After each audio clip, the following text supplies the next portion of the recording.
In a government hall in Canton, a woman slid a sheet of terms across the table to the emperor's officials. She had once been sold on a floating brothel. Now she outgunned the imperial navy. History mostly remembers her as Ching Shih, though that was less a name than a label. It meant something close to widow of Zheng. She was born around 1775 in the Guangdong region of southern China, and by her 20s she was working on a flower boat, one of the floating pleasure houses that crowded the waterways of Canton. What she made of that life the records do not tell us.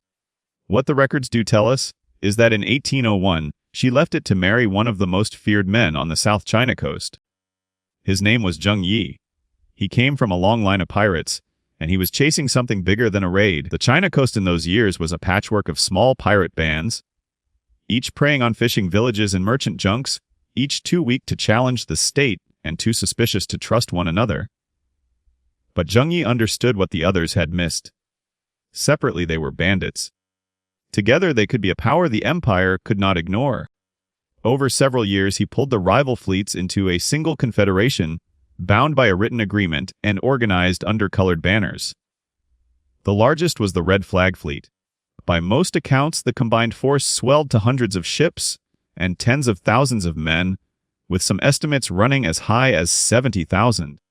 The true figures are impossible to verify and were almost certainly inflated by terrified officials. But even the cautious numbers describe a fighting force larger than most national navies of the age. And here the story takes its first turn, because the marriage was not what the men around Zheng Yi expected. Ching Shih did not vanish into a cabin to count silk. By most accounts she negotiated her position before the wedding, a share of the plunder and a share of the command. Therefore, when Zheng Yi sailed, she helped direct the fleet. When he made alliances, she was part of them. For 6 years the confederation grew until it effectively ruled the coastal waters of Guangdong. It taxed fishermen. It sold safe passage documents to merchants who wanted to keep their cargo. It set up shore stations and collected protection money from villages that found it cheaper to pay than to burn. The pirates were no longer just raiding the coast. They were governing it, running a shadow state that skimmed a cut from nearly everything that moved on the water. Then, in 1807, Zheng Yi died. The accounts disagree on how: a storm off the coast of Vietnam, a typhoon, a fall overboard in heavy seas. The cause is uncertain, but the consequence was not. The man who held the confederation together was gone, and a fleet of tens of thousands of armed men suddenly had no head. Right here, everything Ching Shih had built could have come apart in a week. She was a woman in a world of violent men, with no formal right to command, and no shortage of ambitious captains who might carve the fleet into pieces. A widow's claim meant nothing to a man holding his own cannon. Loyalty on the South China Sea was not inherited, it was taken. So she did not wait to be challenged. She moved first, and her opening move was one no one could have written for her. There was a young man in the fleet named Zhang Bao, known on the coast as Cheung Po Tsai.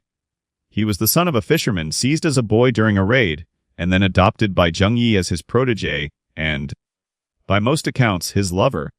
Zhang Bao was gifted, popular, and already a rising commander. Ching Shih promoted him to run the Red Flag Fleet's daily operations, tying his ambition directly to her authority. But she did not simply hand him the fleet and step back. She kept the strategy, the finances, and the final word for herself.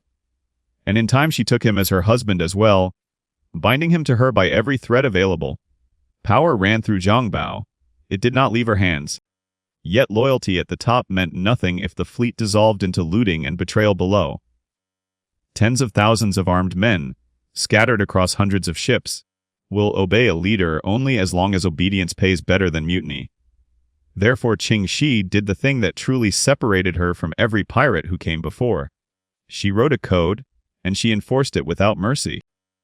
The rules were brutal and specific. Any pirate who gave his own orders, or disobeyed one from a superior, was beheaded on the spot.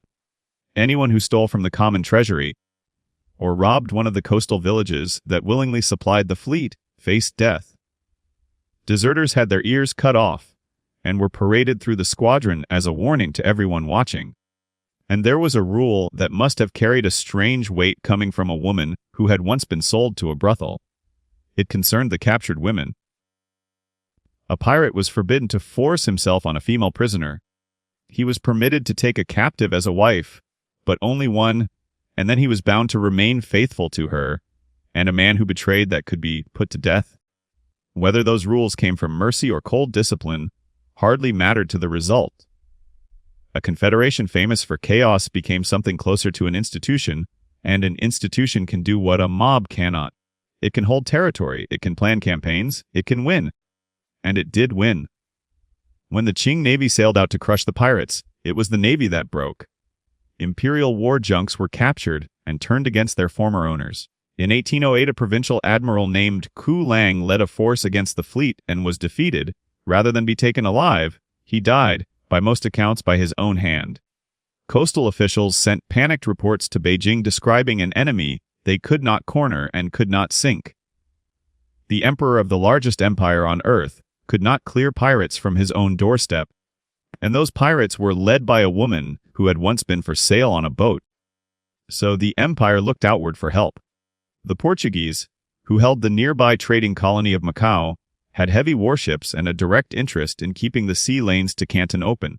British traders had their own reasons to want the pirates gone. Around 1809 and into 1810, a combined effort took shape, Qing forces fighting alongside Portuguese men of war, with the action concentrating near the mouth of the Pearl River, the narrow gateway to Canton known as the Baca Tigris, the Tiger's Mouth. For a stretch of that campaign, Zhang Bao's squadron found itself pinned there, hemmed in by enemy vessels, the open water sealed off ahead of it. Consider how far the odds had shifted. The pirates had beaten the Qing Navy alone. Now they faced the Qing, the Portuguese fleet, and the resources of European empires all at once. The stakes were no longer a lost battle.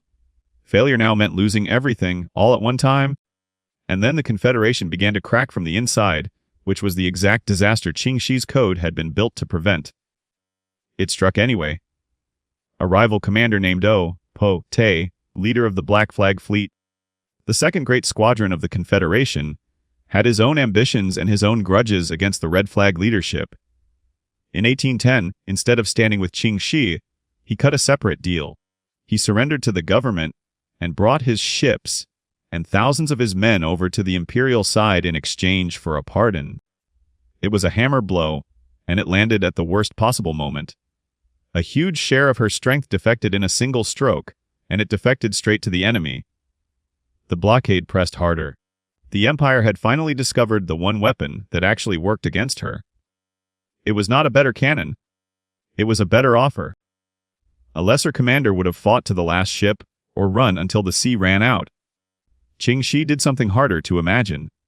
She looked at the amnesty that had lured Po Tsai away, and instead of fearing it, she resolved to seize a better version of it for herself. In the spring of 1810, she opened negotiations with the governor-general of Guangdong. The talks nearly collapsed over pride and mistrust, and at one point, by most accounts, she walked into the discussions in person rather than hide behind messengers, arriving to bargain with the very officials who had orders to destroy her. This was the true climax of her career. Not a battle. A conversation. She was gambling that the empire wanted the pirates gone far more than it wanted them punished, and she read the empire correctly.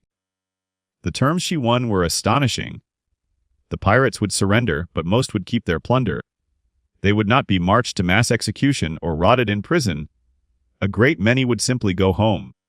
A number of the fighting men, Zhang Bao among them, would be absorbed into the imperial military itself, the very navy that had spent years trying to kill them. Zhang Bao received an officer's rank and was permitted to keep a personal force of ships. And Ching Shih, the widow who had commanded the largest pirate fleet in recorded history, was allowed to keep her wealth and walk away a free woman. She had beaten the Qing Empire in the water.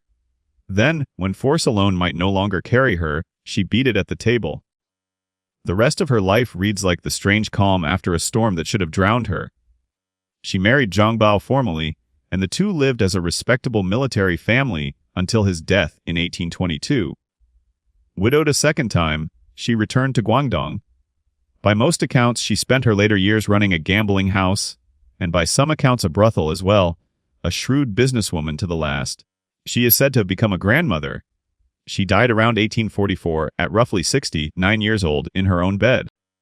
Measure that ending against the odds she faced. In her era, the ordinary fate of a captured pirate was a public execution, the head left on display as a warning. The ordinary fate of a woman who defied the imperial order was worse.